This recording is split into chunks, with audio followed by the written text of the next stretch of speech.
Hello student, कैसे आप सभी लोग। आज मैं अपनी इस वीडियो में बात करने वाला हूँ हेंडरसन हैचेलबेक इक्वेशन। ठीक है, इसी इक्वेशन को हम लोग बफर इक्वेशन भी बोलते हैं। तो जो student B pharmaceutical analysis first semester में पढ़ रहा है उनके लिए चैप्टर सेकंड में यूनिट सेकंड में ये है आपका एसिड बेस टाइट्रेशन में हेंडरसन हैचेलबेक इक्वेशन। ठीक है, तो हेंडरसन हैचेलबेक इक्वेशन इसी को हम लोग बफर इक्वेशन भी बोलते हैं। ठीक है, तो ये आपको पढ़ने से पहले आपको पता होना चाहिए बफर सॉल्यूशन क्या होता है। ठीक है, बफर सॉल्यूशन मींस वैसा सॉल्यूशन जो आपके पीएच को क्या करे, मेंटेन करे। ठीक है, कोई सॉल्यूशन है उसके पीएच को मेंटेन करने के लिए हम लोग बफर सॉल्यूशन देते हैं। ठीक है, अब वो बफर सॉल्यूशन को प्रिपेयर कैसे किया जाता है, जिस इक्वेशन की हेल्प लेकर हम लोग प्रिपेयर करते हैं उसको हम लोग बोलते हैं बफर इक्वेशन, और या उसी को हम लोग बोलते हैं हेंडरसन हैचेलबेक इक्वेशन। ठीक है, तो ये इक्वेशन पढ़ने से पहले हम एक छोटा सा एग्जांपल आपको बताता हूँ।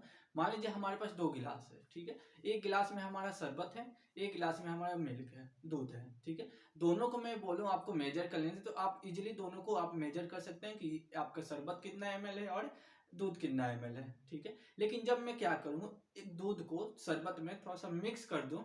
ठीक है, मान लीजिए मैंने 10 ml या 5 ml मिक्स कर दिया। ठीक है, अब वो दोनों आपका क्या है, मिसिबल लिक्विड है, दोनों आपस में मिक्स हो गया। उसके बाद से मैं बोलूं कि आपको अब बताइए मुझे इसमें कितना दूध है या कितना शरबत है, तो आपको दिक्कत हो जाएगी क्योंकि दोनों मिक्स हो गया है।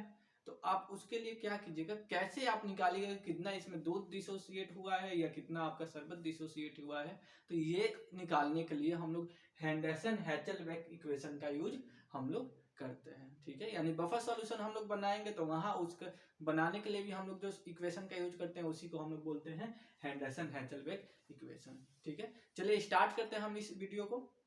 ठीक है, हेंडरसन हैचेलबेक इक्वेशन क्या है, ये हमारा एक बफर इक्वेशन है। तो the buffer equation provide a relationship between the pH and their पीके।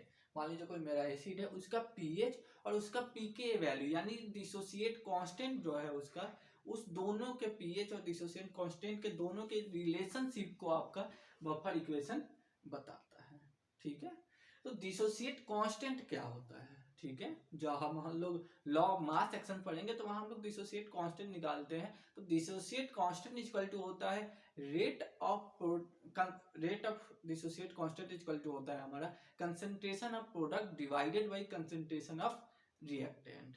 ठीक है, चलिए अब हम लोग बात करते हैं बफर इक्वेशन यानी Henderson Hasselbalch equation for weak acid के लिए हमारा कौन क्या इक्वेशन होता है। ठीक है, तो इसका इक्वेशन होता है pH equal to pK plus log conjugated base divided by weak acid. ये है आपका Henderson Hasselbalch equation for weak acid के लिए। ठीक है, अब हम लोग बात करते हैं वीक बेस के लिए। हमारा हेंडरसन हैचेलबेक इक्वेशन क्या है, pH equal to pK plus log conjugated acid divided by weak base. ठीक है, ये हमारे बेस के लिए वीक बेस के लिए हेंडरसन हैचेलबेक इक्वेशन है। ठीक है, तो ये दोनों हमारा इक्वेशन किसके लिए है, बफर इक्वेशन हमारा एसिड और बेस के लिए है। चलिए हम लोग क्या करेंगे, कोई एक एग्जांपल लेके, ठीक है, हम लोग इसको डिराइव करेंगे कैसे ये इक्वेशन हमारा आया। ठीक है, तो चलिए मैंने एक डेरिवेशन लिया है वीक एसिड के लिए। ठीक है, मान लीजिए मैंने एक एसिटिक एसिड लिया। ठीक है, CH3COOH मेरा एक वीक एसिड है। ठीक है, अगर मैं इसको क्या करूं, डिसोसिएट कराऊं। ठीक है, तो ये डिसोसिएट जब होता है तो CH3COO माइनस और H प्लस में डिसोसिएट होता है। ठीक है, तो जो ये है हमारा CH3COOH वो हमारा रिएक्टेंट हो जाता है, और जो CH3COO माइनस और H प्लस बना है वो हमारा प्रोडक्ट हो जाता है। जैसे हम लोग जानते हैं कि कोई भी रिएक्शन में जो चीज भाग लेता है वो हमारा रिएक्टेंट कहलाता है, और जो चीज वहां पे बनता है फॉर्म होता है उसको हम लोग प्रोडक्ट बोलते हैं। ठीक है, तो CH3COOH हमारा एक वीक एसिड है, और उसके बाद से जो CH3COO बना है आयंस वो हमारा कंजुगेटेड बेस है, और H प्लस हमारा कंजुगेटेड एसिड है। अब ये कंजुगेटेड एसिड और कंजुगेटेड बेस क्या होता है, जब किसी एसिड से, ठीक है, जब किसी एसिड से एक प्रोटॉन रिमूव हो जाता है, डोनेट हो जाता है, तो वो आपका कंजुगेटेड बेस बन जाता है। ठीक है, और किसी बेस में, ठीक है, किसी बेस में अगर कोई H प्लस आयन ऐड हो जाता है वो आपका कंजुगेटेड एसिड बन जाता है। ठीक है, यानी कोई एसिड है, ठीक है, उस एसिड से आपका क्या बनेगा, बेस बनेगा, कंजुगेटेड बेस बनेगा, और कोई बेस है तो उससे आपका क्या बनता है, कंजुगेटेड एसिड बनता है। ठीक है, तो चलिए अब ये हमारा हो गया इक्वेशन। अब इस पे हमने क्या किया, applying of law of mass action apply कर दिया, means dissociate constant equal to हमारा concentration of product divided by concentration of reactant. तो यहाँ देखिएगा ये जो K है वो एसिड डिसोसिएट कांस्टेंट है। ठीक है, तो H प्लस CH3 से डबल ओ माइनस की कंसंट्रेशन और CH3 से डबल OH की कंसंट्रेशन, यानी ये आपका प्रोडक्ट है। देखिए ये दोनों आपका क्या है जी, प्रोडक्ट है। तो इन दोनों की कंसंट्रेशन डिवाइडेड बाय आपका रिएक्टेंट इसकी कंसंट्रेशन। तो ये जो इक्वेशन बनता है ये है आपका एसिड की डिसोसिएट कांस्टेंट। अब इसको हमने अरेंज कर दिया है, H प्लस को इधर ला दिया है हमने और K को इस साइड लिया है। तो K इंटू CH3 से डबल OH की कंसंट्रेशन डिवाइडेड बाय CH3 से डबल O माइनस की कंसंट्रेशन। ये जो ब्रैकेट है वो हमारा कंसंट्रेशन को डिनोट करता है।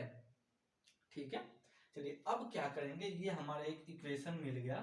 ठीक है, अब इस इक्वेशन में हम लोग क्या करेंगे, हमें ये लाना है वीक एसिड के लिए। तो हम लोग क्या करते, इस इक्वेशन में हमने दोनों साइड, एक इस साइड भी और इस साइड, दोनों साइड हमने माइनस लॉग से मल्टीप्लाई कर दिया। तो हमने इस साइड किया तो माइनस लॉग H प्लस की concentration equal to minus log Ka CH3 से डबल H की कंसंट्रेशन डिवाइडेड बाय CH3 से डबल O माइनस की कंसंट्रेशन। ठीक है, मल्टीप्लाई में लिख रही। अब देखिए माइनस लॉग H प्लस की कंसंट्रेशन इक्वल टू, अब माइनस लॉग को हम लोग K से मल्टीप्लाई किए तो माइनस लॉग K, अब फिर माइनस लॉग को हम लोग इन दोनों से मल्टीप्लाई करेंगे कंसंट्रेशन से, तो माइनस लॉग CH3 से डबल OH की कंसंट्रेशन डिवाइडेड बाय CH3 से डबल O माइनस की कंसंट्रेशन। ठीक है, अब क्या होगा, minus log H plus equal to होता है, अब हम लोग अगर लोगरिथम की बात करेंगे जो 12th में पढ़े होंगे मैथ, तो वहां minus log H plus equal to होता है PH।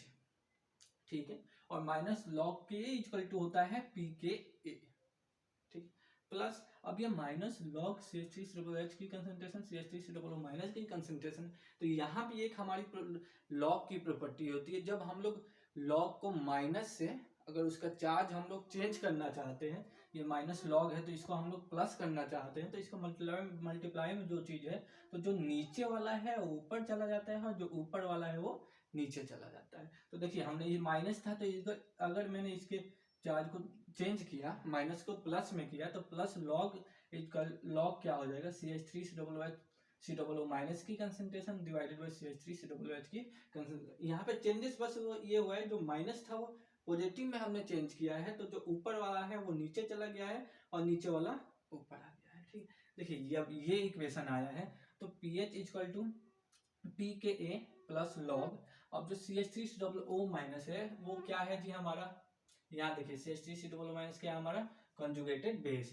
Means log conjugated base की concentration divided by CH3 C double OH क्या हमारा, वीक एसिड है, तो वीक एसिड की कंसंट्रेशन। तो देखिए यही आपका जो इक्वेशन है आ गया वीक एसिड के लिए। ठीक, अब इसी इक्वेशन को हमारा हेंडरसन हैचल इक्वेशन फॉर एसिड के लिए भी हमारा एक ये इक्वेशन आता है, pH equal to pK plus log ionise divided by unionise. अब ये क्या होता है, आयोनाइज और अनआयोनाइज क्या होता है, जब हम लोग आयोनाइजेशन पढ़ते हैं, ठीक है, आयोनाइजेशन आपका दो फॉर्म होता है। ठीक है, एक होता है आयोनाइज फॉर्म, एक होता है अनआयोनाइज फॉर्म। ठीक है, मान लीजिए अगर मैं एग्जांपल लूं HCl, तो HCl हमारा क्या है, अनआयोनाइज फॉर्म है। क्या है हमारा, अनआयोनाइज फॉर्म है। जब HCl को हम लोग देखते हैं किसी चीज में, अगर वो डिसोसिएट होता है तो H प्लस और Cl माइनस में डिसोसिएट होता है, तो ये जो उसका फॉर्म है वो हमारा क्या है, आयोनाइज फॉर्म है। तो ठीक है, तो यहाँ देखिए ये क्या है, आयंस में है, तो ये है हमारे दोनों क्या जी, आयोनाइज फॉर्म। ठीक है, और ये आपका क्या है, अनआयोनाइज फॉर्म। तो इससे भी हमारा हेंडरसन हैचलबैक इक्वेशन बन जाता है, pH equal to pK plus log ionise divided by unionise. ठीक है, तो होपफुल स्टूडेंट ये आप लोगों को समझ में आया होगा, तो क्योंकि ये आपके लिए बहुत इंपॉर्टेंट है जो फार्मास्यूटिकल एनालिसिस में पढ़ रहे हैं। ठीक है, तो ये इससे एक लॉन्ग क्वेश्चन आपका आता है, तो ड्रॉ ये डिस्क्राइब द हेंडरसन हैचलबैक इक्वेशन। ठीक है, तो ये आपको समझना बहुत ईजी है, मैंने काफी इजी में एक एग्जांपल लेके मैंने बताया है, ठीक है। तो होपफुल स्टूडेंट आपको ये चीज़ें समझ में आई होगी, ठीक है। Thank you student.